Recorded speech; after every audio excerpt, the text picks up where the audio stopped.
Selamat berjumpa kembali, saudara-saudara yang terkasih, di kanal Forum 195.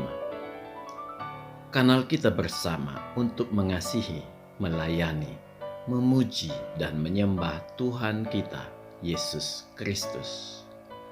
Damai kasih Allah menyertai kita semua. Saudara-saudara yang terkasih, kita bertemu kembali di season 8 episode ke-7 yang merupakan kelanjutan dari episode 5 dan 6 sekaligus bagian terakhir dari topik trilogi mengenali Tuhan. Di kesempatan ini kita bersama-sama belajar memahami makna Tuhan melalui integritas Tuhan. Saudara-saudara yang dikasihi Tuhan, minimal ada dua hal yang harus kita pahami secara benar mengenai Allah, yaitu tentang konsep Allah itu sendiri yang bisa kita lihat secara lahir dan batin.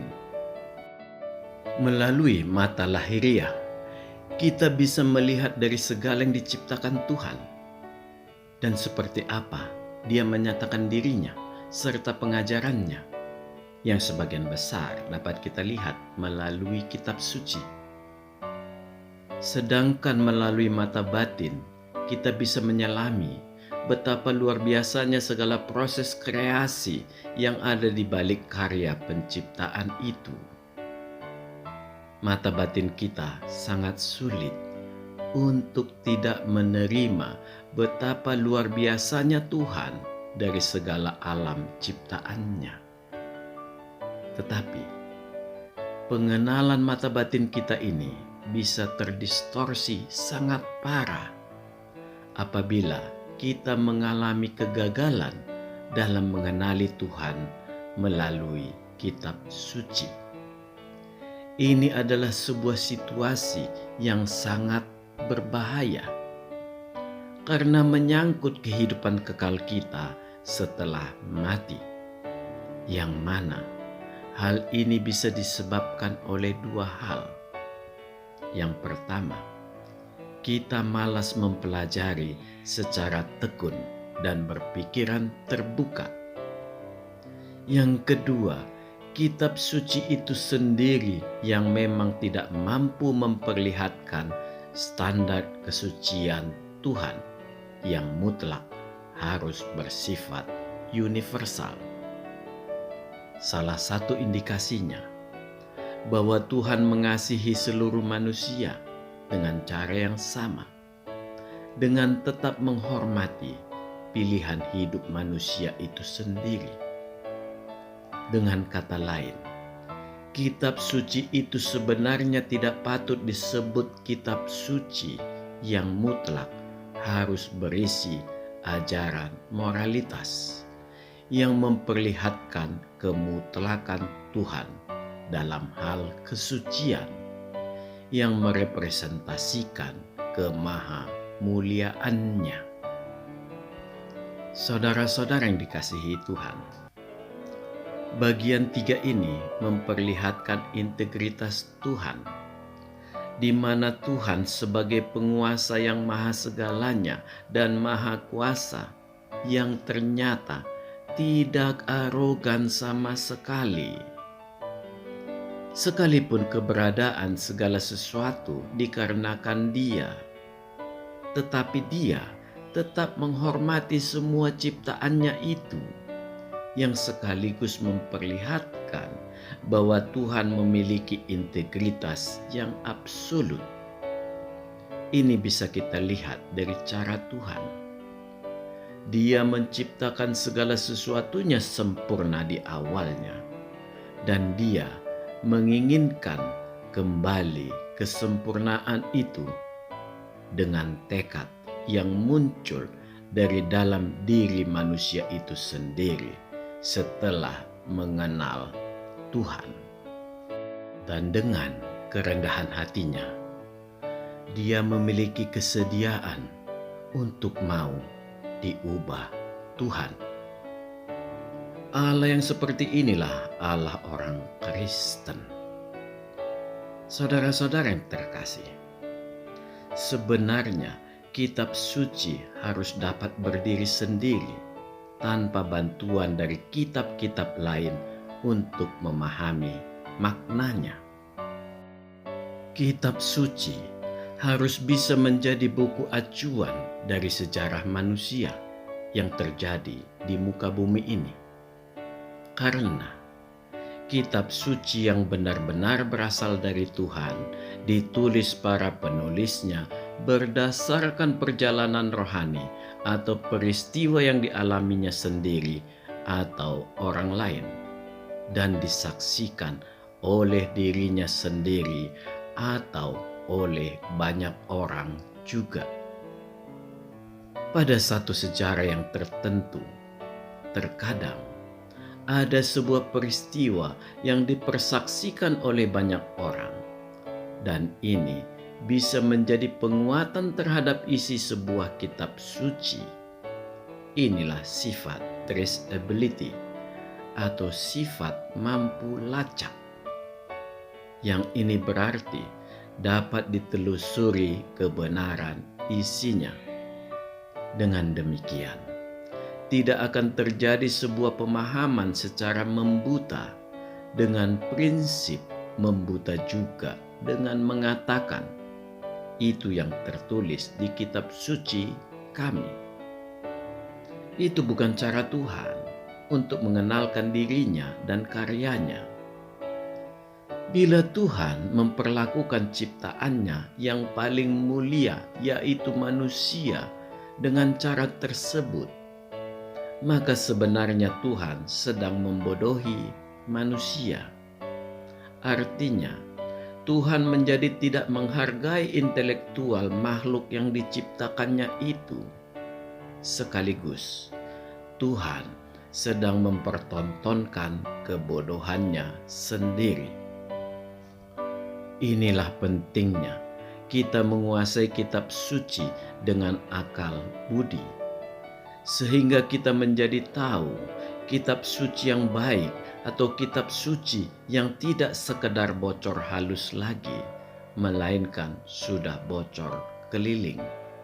Dengan kata lain, menjadi kitab suci yang penuh dengan kontroversial atau penuh dengan kontradiksi, yang artinya saling melemahkan antara ayat yang satu dengan yang lainnya.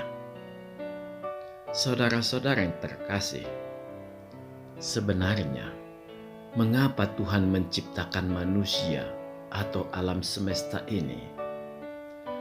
Ini bisa kita jawab dengan sederhana dari pembelajaran-pembelajaran kita yang lalu. Karena Tuhan ingin mengekspresikan kemahamuliaan-Nya. Bila Tuhan ingin mengekspresikan kemahamuliaan-Nya, maka tidak perlu ada alasan lagi. Dia ingin menciptakan. Ya, sudah.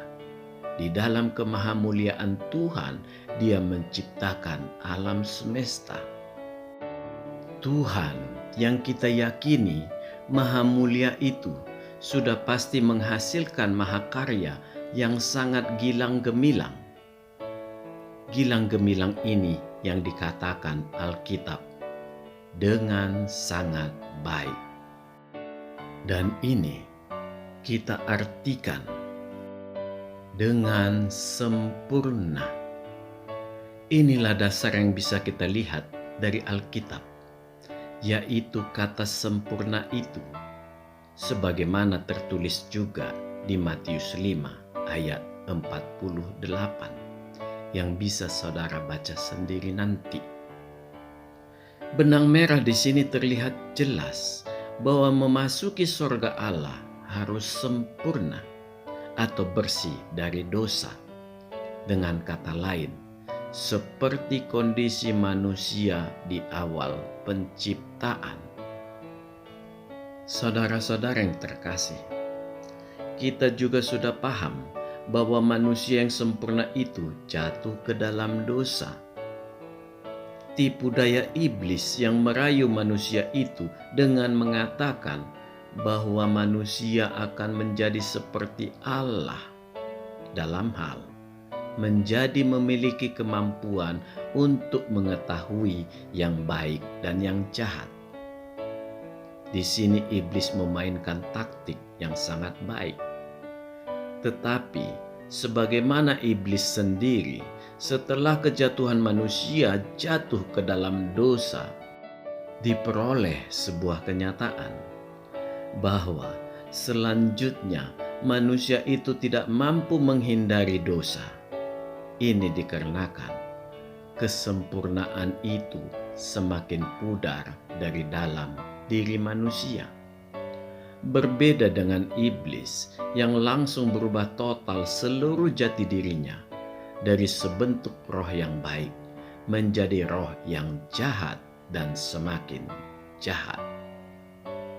Sedangkan manusia masih memiliki buffer atau penyangga yang menopang manusia agar kejatuhannya tidak berlanjut semakin parah. Sekalipun memang tidak memiliki kemampuan untuk keluar dari lumpur dosa itu. Walaupun manusia memiliki kemampuan untuk tidak jatuh semakin dalam, tetaplah manusia itu tidak layak memasuki sorga Allah yang sangat suci. Alasannya hanya kesempurnaan. Saudara-saudara yang terkasih, disinilah kita menjadi paham bahwa ada jurang yang membutuhkan jembatan, yang dari sisi manusia tidak akan mampu membuat jembatan tersebut, dikarenakan tidak memiliki otoritas. Iya, tidak ada seorang pun manusia di dunia ini yang memiliki otoritas untuk membuat jembatan antara jurang dosa dengan sorga Allah. Jembatan itulah yang bernama Yesus Kristus. Jembatan yang merupakan satu-satunya manusia yang tidak berdosa, yang merupakan inkarnasi firman Allah, di mana Dia mengorbankan dirinya menebus dosa seluruh dunia. Sekali lagi, dosa seluruh dunia, bukan hanya dosa orang Kristen. Artinya, inilah proses pemulihan Allah terhadap seluruh ciptaannya. Jadi, dosa itu bukan merupakan syarat lagi untuk dapat menyeberangi jembatan itu. Dengan kata lain, dosa seluruh manusia tidak akan diingat-ingat Allah lagi. Inilah anugerah terbesar yang diperoleh seluruh manusia, yaitu ketika Allah tidak mengingat-ingat dosa manusia lagi. Inilah anugerah keselamatan. Inilah kasih karunia Allah itu. Saudara-saudara yang terkasih, melihat ketersediaan jembatan itu, di sini manusia diberikan Allah untuk memilih jalan hidupnya, hendak melewati jembatan itu atau tidak. Dan di sisi Allah juga tidak akan pernah memaksa manusia untuk memilih jalan hidup, sekalipun Dia merindukan manusia agar melewati jembatan itu. Artinya, memilih jalan keselamatan hidup yang telah disediakan Tuhan. Semua itu membutuhkan pernyataan dari lubuk hati manusia bahwa Yesus Kristuslah sebagai Tuhan dan Juru Selamat hidupnya. Pernyataan ini akan menggerakkan hati Tuhan untuk mengutus Roh Kudus ke dalam hati manusia dengan tujuan menopang dan menguatkan roh manusia yang ada di dalam hati manusia, serta membersihkan seluruh relung hati manusia. Inilah cara yang ditempuh Allah, yang dipersaksikan Alkitab, di mana Dia menginginkan keseriusan dari manusia itu sendiri untuk melangkah melalui jembatan itu dengan iman yang penuh bahwa Tuhan akan menolong. Saudara-saudara yang dikasihi Tuhan, di dalam gelombang kelamnya kehidupan di dunia ini, di sepanjang perjalanan sisa umur kita, selama mengarungi belantara dunia ini, setelah menerima kasih karunia keselamatan, kita akan tetap jatuh bangun. Tetapi Tuhan akan tetap menolong kita sepanjang kejatuhan kita, tidak dengan sengaja kita lakukan secara terus-menerus. Artinya, bila kita tetap dengan sengaja berkubang dalam dosa, sebenarnya lah kita tidak pernah serius menerima kasih karunia itu. Karena sifat kasih karunia itu bagaikan aliran-aliran air kehidupan yang akan mengalir terus-menerus dan menerobos segala sesuatu di dalam hati manusia. Semua ini diketahui Tuhan. Dari sini kita paham bahwa Tuhan akan tetap setia menolong kita menuju tingkat kesempurnaan tertinggi yang bisa dicapai umatnya yang setia kepadanya. Dan pada saatnya kelak, manusia akan dibangkitkan dari kematiannya dan diberikan Tuhan tubuh kekekalan. Sebagai perlambang manusia itu sudah disempurnakan Yesus Kristus. Artinya, Yesus Kristus sudah memberikan tanda tangannya yang melayakkan manusia bisa memasuki rumahnya yang kudus. Inilah keluarbiasaan Allah yang maha sempurna, di mana Dia sangat menghargai dirinya melalui cara Dia menghargai ciptaannya, yang mana Dia mengembalikan kesempurnaan ciptaannya yang memang di awalnya sudah sempurna. Memanglah Tuhan kita adalah Allah yang berintegritas, yang kesemuanya ini hanya berasal dari Allah yang benar. Dialah Tuhan Yesus Kristus. Amin. Tuhan memberkati kita. Marilah kita masuk ke saat teduh sejenak.